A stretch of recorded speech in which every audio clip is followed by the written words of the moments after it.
Dragon Ball GT merupakan sequel dari seri anime Dragon Ball Z. Namun hanya sequel original yang ceritanya bukan diadaptasi dari manga karangan Akira Toriyama, tapi dibuat oleh Toei Animation selaku studio animasinya. Sedangkan Toriyama Sensei sendiri sebenarnya juga punya andil di Dragon Ball GT, yaitu sebagai desainer karakter dan logo, serta juga ikut tulis ceritanya di bagian awal. Nah, konten kali ini nggak bakal ceritain alur cerita Dragon Ball GT, tapi bakal ceritain aftermath-nya. Oke, langsung aja ke cerita. Cerita diawali dengan time skip 100 tahun pasca cerita utama Dragon Ball GT. Semua orang yang kita kenal di seri Dragon Ball sudah tiada, termasuk Goku. Kecuali satu orang, yaitu Pan, cucu Goku yang masih hidup. Saat ini, ia sudah menjadi nenek-nenek legend. Pan sedang berziarah ke makam mendiang Goku kakeknya. Pan tidak sendiri, ia datang bersama cucunya yang bernama Son Goku Junior. Setelah pulang dari makam, Pan melatih fisik dan ketangkasan Goku agar ia bisa menjadi petarung yang hebat. Terlihat di sini kalau Goku versi bocil FF ini benar-benar tidak berbakat dalam hal fisik dan ketangkasan. Pan sedikit kecewa dengan Goku karena cucunya itu sangat jauh dibandingkan dengan kakek buyutnya, yang dengan tubuh kecilnya pun bisa sangat kuat. Setelah diceramahi panjang lebar oleh neneknya, Goku bukannya lebih bersemangat untuk berlatih, namun malah ngajak pulang karena lapar. Di sekolahnya pun Goku juga hanya jadi bahan bulian anak-anak lainnya.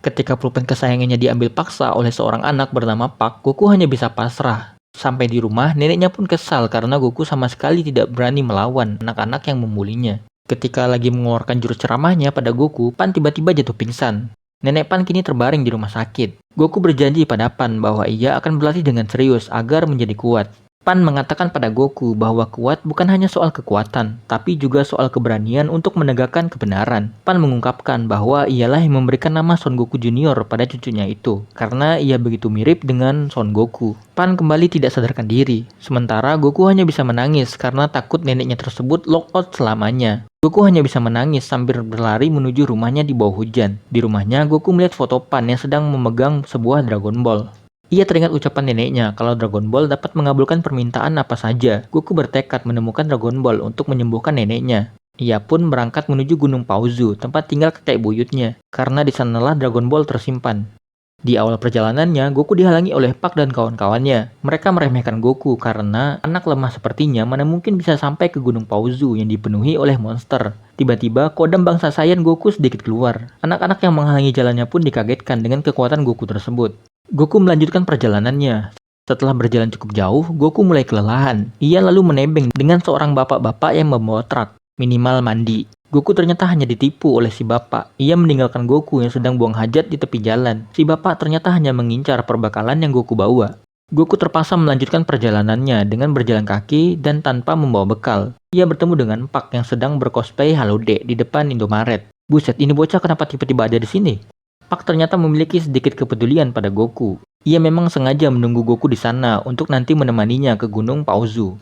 Mereka berdua lalu pergi menggunakan kereta belanja yang Pak colong dari Indomaret bersama dengan bekal yang ia colong juga. Dalam perjalanannya, mereka berdua terlihat makin akrab. Padahal awalnya Pak adalah salah satu anak yang membuli Goku di sekolah. Mereka berdua sudah sampai di hutan dekat Gunung Pauzu. Ketika sedang isoma, Goku mengatakan alasannya pergi ke Gunung Pauzu pada Pak. Pak lalu memberikan pen yang ia ambil dari Goku.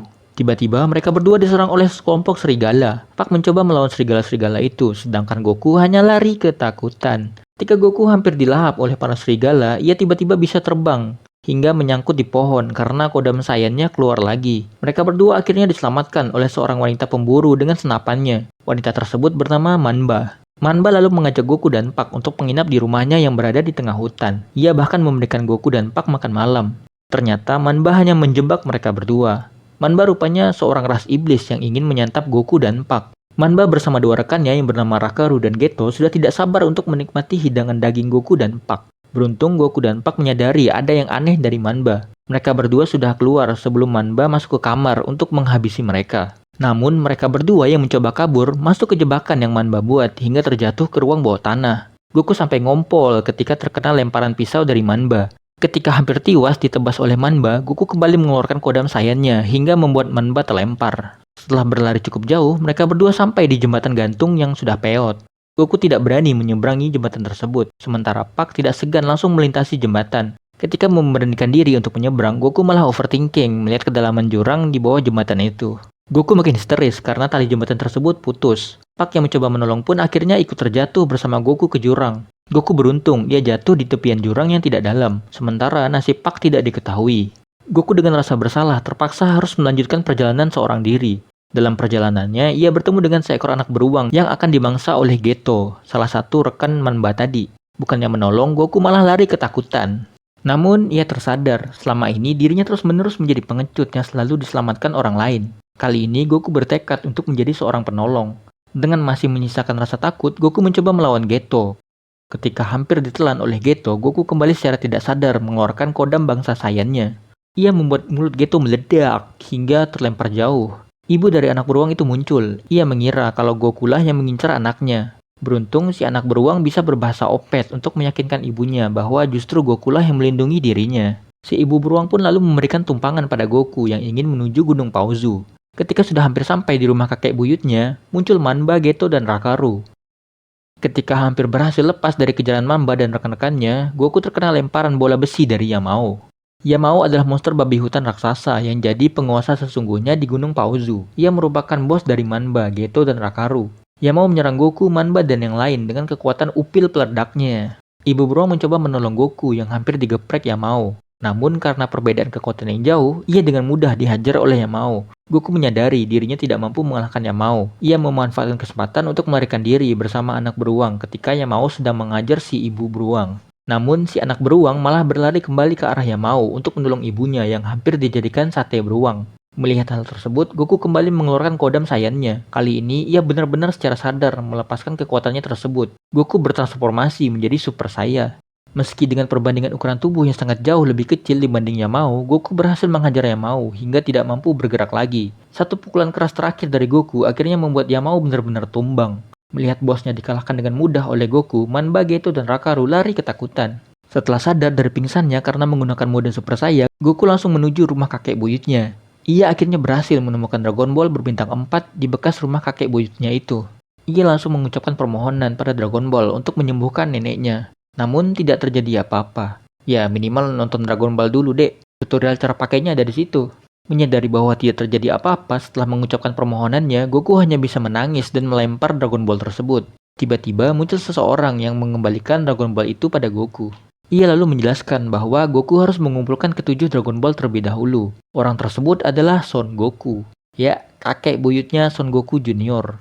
Goku Senior memuji Goku Junior atas keberaniannya. Si buyut juga mengatakan bahwa ia dulu sebenarnya juga sama lemahnya dengan cicitnya tersebut. Intinya, Goku Senior memuji Goku Junior karena ia adalah Goku juga. Tiba-tiba Pak muncul bersama Pan yang datang ke Gunung Pauzu menggunakan helikopter. Ketika Goku Junior berbicara lagi dengan Goku Senior, ia sudah menghilang menyisakan suaranya saja. Goku Senior mengatakan kesembuhan Pan dan Pak yang berhasil selamat adalah karena keberanian Goku Junior, bukan karena Dragon Ball. Goku Junior berjanji pada kakek buyutnya bahwa ia akan berusaha menjadi kuat seperti kakek buyutnya tersebut. Beberapa waktu berlalu, Goku mengikuti turnamen Tenkaichi Junior ke-64. Pak akhirnya mengetahui kenapa Goku bisa tiba-tiba menjadi sangat kuat karena temannya tersebut adalah cicit dari Son Goku yang merupakan legenda turnamen Tenkaichi. Lawan yang Goku hadapi ternyata adalah Vegeta Junior yang merupakan cicit dari Vegeta. Muncul seorang wanita yang sangat mirip dengan Bulma. Ia bernama Bulma Lei, yang merupakan keturunan dari Bulma. Ia juga adalah ibu dari Vegeta Junior. Pertarungan Goku Junior melawan Vegeta Junior pun dimulai. Terlihat kedua bocah ini memiliki kekuatan bertarung yang seimbang. Penonton bahkan dibuat sampai melongo karena kehebatan mereka berdua. Keduanya lalu bergantian masuk ke mode Super Saiyan. Vegeta Junior menyebut mode Super Saiyan ini sebagai mode pirang. Di tengah pertarungan, Pan tiba-tiba melihat Goku Senior di antara penonton. Namun ketika Pan mendekatinya, Goku sudah menghilang. Sementara hasil pertarungan antara duo junior Goku versus Vegeta tidak diperlihatkan. Ending kisah ini memperlihatkan Son Goku yang mengucapkan salam perpisahan pada semua orang, termasuk kita semua, sebagai penonton yang sudah mengikuti cerita Dragon Ball sedari awal. Agak bawang sih di sini nih. Cerita pun berakhir. Cerita Goku Junior ini diambil dari movie Dragon Ball GT Heroes Legacy dan episode terakhir seri Dragon Ball GT. Jadi movie Heroes Legacy ini berlatar sebelum bagian kedua dari episode 64 atau episode terakhir anime Dragon Ball GT. Dragon Ball GT merupakan sequel pertama dari anime Dragon Ball Z yang dirilis tahun 1996 silam. GT sendiri adalah singkatan dari Grand Tour atau kalau ditranslate ke bahasa Konoha berarti perjalanan besar atau perjalanan panjang. Merefer ke ceritanya sendiri yang menceritakan perjalanan Goku bersama cucunya Pan berserta Trunks. Dragon Ball GT adalah animasi original yang tidak diadaptasi dari manga. Semenjak dirilisnya anime Dragon Ball Super pada tahun 2015 lalu, Dragon Ball GT dianggap sebagai cerita yang uncanon dari franchise Dragon Ball. Cerita Goku Junior ini berlatar 100 tahun setelah eranya Goku dan kawan-kawan, di mana mereka semua sudah pada logout abadi tanpa login ulang via Shenlong, menyisakan Pan seorang diri yang di cerita ini telah berusia 110 tahun. Tua banget ya si Pan, tapi kalau dilihat, Pan hanya kayak nenek-nenek berumur 50-60 tahun sih. Kenapa bisa gitu? Ya, karena Pan adalah keturunan bangsa Saiyan, yang masa hidupnya lebih panjang dibanding ras manusia bumi. Cici istrinya Goku di salah satu episode pernah mengatakan kalau ia agak kesal karena Goku terlihat lebih muda, sedangkan ia terlihat lebih tua daripada Goku, padahal mereka seumuran. Keseluruhan cerita Heroes Legacy ini memperlihatkan perkembangan karakter Goku Junior yang awalnya diceritakan sebagai anak yang lemah, cengeng, dan tidak berbakat dalam bela diri, meski ia adalah keturunan dari sang petarung legendaris Mr. Satan. Sang petarung legendaris Son Goku. Ya, walaupun sebenarnya dia juga keturunan Mr. Satan sih. Kan Pan anaknya Fidel. Fidel anaknya Mr. Satan. Perjalanan Goku menuju rumah kakek buyutnya di Gunung Pauzu demi kesembuhan sang nenek benar-benar menempa mental dan fisiknya, hingga akhirnya ia bisa menjadi petarung handal seperti di akhir cerita. Ending dari Dragon Ball GT sendiri sedikit memunculkan pertanyaan, apakah Goku masih hidup atau udah mati? Karena ia beberapa kali muncul, seperti ketika ia memberikan Dragon Ball keempat pada Goku Junior, dan ketika ia hadir di tengah-tengah penonton turnamen Tenkaichi, meski ia menghilang begitu saja. Di bagian pertama episode terakhir Dragon Ball GT, Goku pergi meninggalkan bumi bersama dengan Shenlong untuk berlatih. Banyak yang berteori kalau Goku menjadi makhluk abadi yang mampu mengendalikan kehadiran dirinya di dunia, seperti yang ia lakukan ketika tiba-tiba muncul dan hilang begitu saja di hadapan Goku Junior. Tapi yang diteorikan menjadi abadi ini adalah Goku versi Dragon Ball GT ya, bukan Goku versi Dragon Ball Super, yang jelas masih hidup sampai ending animenya. Begitu juga di versi manga dan movie-nya yang melanjutkan cerita serial anime Dragon Ball Super. Jadi menurut kalian gimana nih? Goku versi Dragon Ball GT ini masih hidup atau udah mati? Tulis teori kalian di kolom komentar, oke? Sama satu lagi nih, kok bisa ya si Vegeta Junior ini mirip banget dengan Vegeta? Padahal semua anak Vegeta dengan Bulma nggak ada yang mirip dengan Vegeta. Trunks dan Bula lebih mirip dengan Bulma dibanding Vegeta, yang artinya keturunan Vegeta nggak ada yang mewarisi penampilan Vegeta kecuali darah sayannya. Bahkan Bulma Lake yang merupakan ibunya Vegeta Junior mirip banget kan sama Bulma. Makasih buat kalian yang udah klik dan nonton video ini. Jangan lupa like, komen, dan subscribe, oke? Jumpa lagi di video berikutnya. Bye!